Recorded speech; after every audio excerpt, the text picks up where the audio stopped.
நிறைய வாக்குத்தத்தம் கிடக்கு, நிறைய வசனம் கிடக்கு. இவன் மண்டைய பொளக்கிறதுக்கு எது?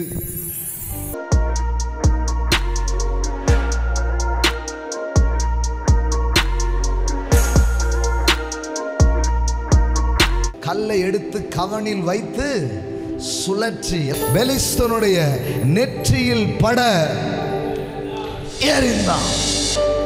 ஆமென். அந்த கல் அவன் நெற்றியில் பதிந்து போனதினால் அவன் தரையிலே முகம் குப்புற விழுந்தான்.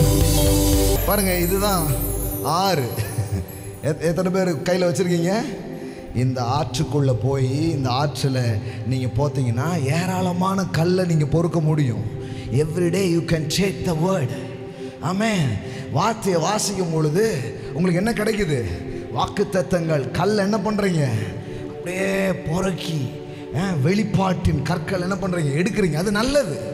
கல் எடுக்கிறது நல்லது. தடியை கையில் பிடித்து கொண்டு ஆற்றில் இருக்கிற 5 கூழாம் கற்களை தேர்ந்தெடுத்து, எல்லாம் சொல்லுங்க, தேர்ந்தெடுத்து. நிறைய கல் கிடக்கு, நிறைய வாக்குத்தத்தம் கிடக்கு, நிறைய வசனம் கிடக்கு. இவன் மண்டைய பொளக்கிறதுக்கு எது?